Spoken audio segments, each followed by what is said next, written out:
का धीमान स्वागत है आपका दीप एक्सप्रेस न्यूज में। वक्त हो गया है आपको 5 बड़ी खबरों से रूबरू करवाने का। टिकटॉक से मशहूर हुई बीजेपी नेत्री सोनाली फोगाट, जिसके खिलाफ भिवानी की नई अनाज मंडी में मार्केट कमेटी की ओर से विरोध प्रदर्शन किया जा रहा है। आपको बता दें कि हाल ही में सोनाली फोगाट का वीडियो वायरल हुआ है, जिसमें वह मार्केट कर्मचारी की पिटाई करते हुए नजर आ रही हैं। कर्मचारियों की मांग है कि सोनाली फोगाट को जल्द ही गिरफ्तार किया जाए। साथ ही मार्केट कमेटी के नेता योगेश कुमार ने कहा कि बीजेपी सरकार तुरंत प्रभाव से सोनाली फोगाट को पार्टी से बाहर निकाले और जल्द ही उन्हें गिरफ्तार करने का काम करे। वहीं संगठन के कर्मचारियों का कहना है कि यदि निर्दोष पर किसी प्रकार का दबाव बनाया गया तो इस मामले को शांत नहीं होने दिया जाएगा। मार्केट कमेटी वाले जो कल के हिसार के मैटर को लेकर यहाँ धरने पर बैठे हुए हैं और इनको सोशल डिस्टेंस बारे हिदायत दी गई है और 5 से ज़्यादा व्यक्ति इकट्ठे नहीं होना है। सोशल डिस्टेंस का बिल्कुल पालन करना होगा। अगर पालन नहीं करेंगे तो इनके खिलाफ कार्रवाई की जाएगी। दर्शन शुरुआत सर्व कर्मचारी संघ का जिला प्रधान।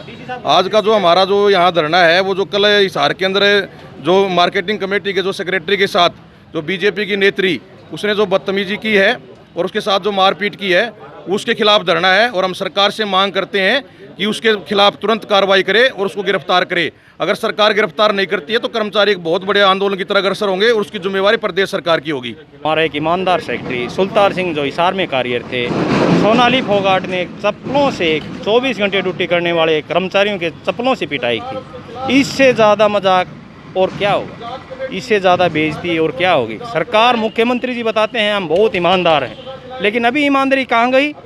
जिसने भी ये कार्य किया था बीजेपी के नेता ने उसको 5 मिनट के अंदर ठोकना था। अगर सचिव ने गलत किया था तो उसने FIR दर्ज करवानी थी, उसने महिला आयोग में जाना था, उसने महिला आयोग में जाके और उसके खिलाफ कानूनी कार्रवाई करनी थी। इसका मतलब ये नहीं कि कानून अपने हाथ में ले लो और चप्पल जूतों से पिटाई करने लग जाओ।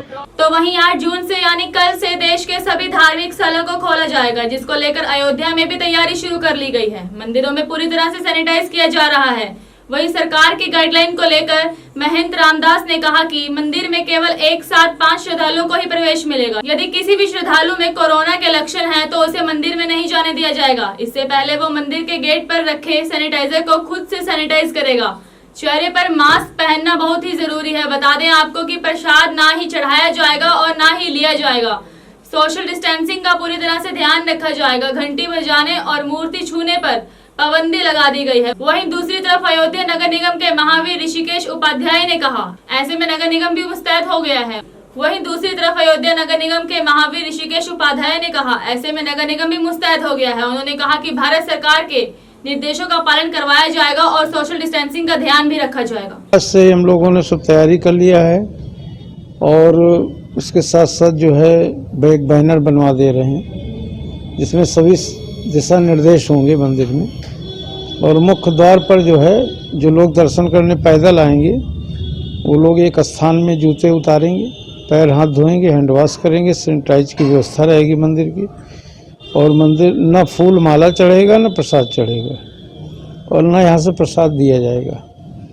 और तुलसी दल का प्रसाद दिया जाएगा, चरणामृत महावीरी नहीं दी जाएगी और 5-5 लोगों को दर्शन कराया जाएगा और मुख्य द्वार से आएंगे और पीछे के गेट से निकलेंगे।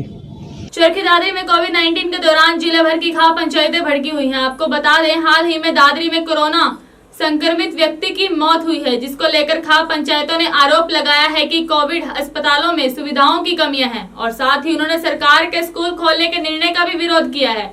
उन्होंने आरोप लगाए हैं कि यदि स्कूल खोले जाएंगे और रोडवेज बसों को चलाया जाएगा तो इससे कोरोना के और अधिक फैलने का खतरा है। इसी को लेकर खाप पंचायत ने सरकार को ज्ञापन भी भेजा है। उन्होंने कहा कि यदि सरकार ने इन फैसलों को वापस नहीं लिया तो सभी खाप पंचायतें सड़कों पर उतरकर विरोध प्रदर्शन करेंगी। हमारे जिला चरखी दादरी में जो कोविड अस्पताल खोल रखे हैं इनमें सुविधाओं की भारी कमियां हैं। तो हम तो जो कोविड अस्पतालों में जो सुविधाएं की भारी कमी है, अब डीसी साहब को भी हमने ज्ञापन लिखा है, उनसे भी ज्ञापन देंगे कि भाई इन अस्पतालों में मतलब जितनी भी सुविधाएं होनी चाहिए, वेंटिलेटर की, डॉक्टर्स की, दवाइयों की, इनके बारे में सरकार पुख्ता इंतजाम करे।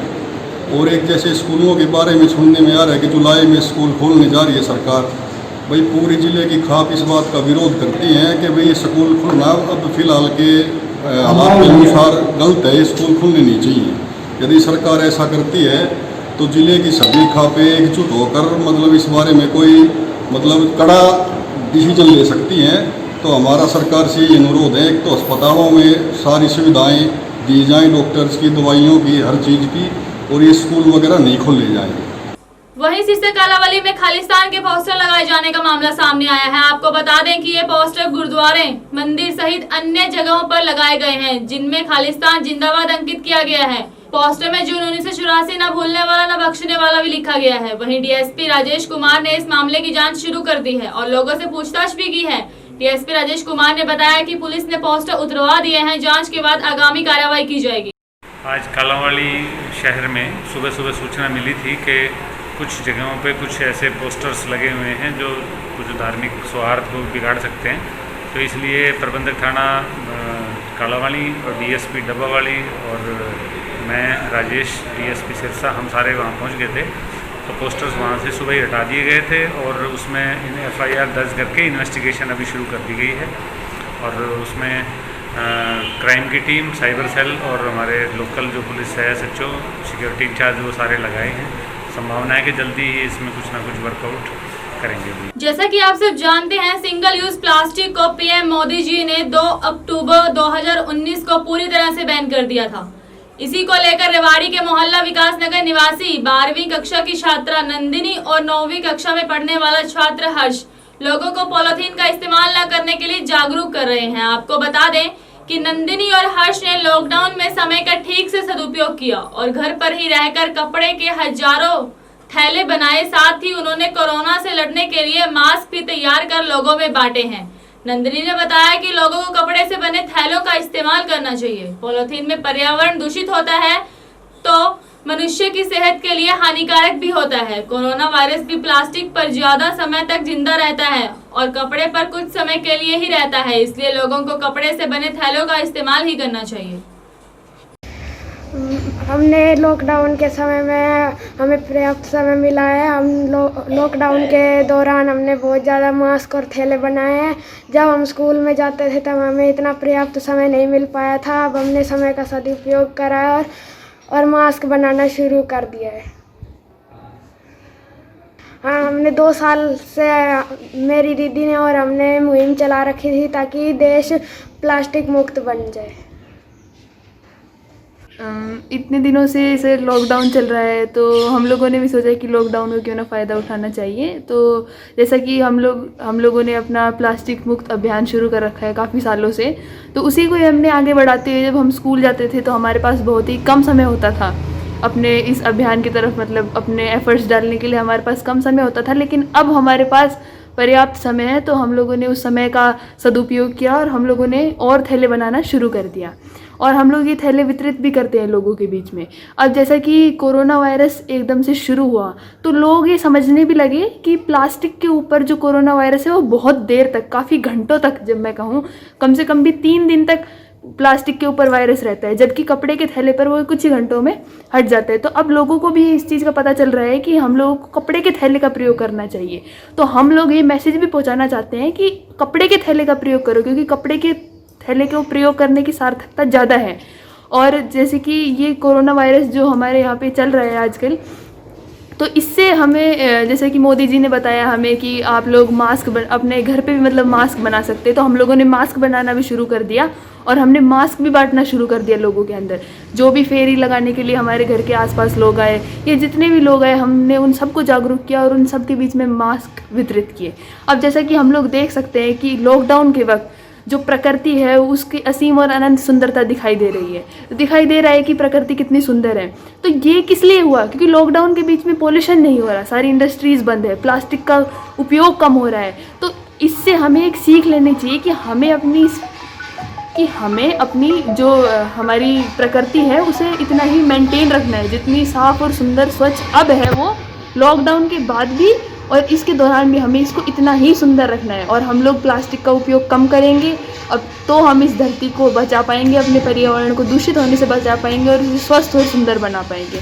तो हमारा यही सब लोगों से आग्रह है कि ज़्यादा से ज़्यादा कपड़े के थैले का प्रयोग करें, क्योंकि ये कपड़े के थैले के प्रयोग करने से ना तो इसके ऊपर कोरोना वायरस आता है, ना ही इससे जो हमारी प्रकृति है वो दूषित होती है।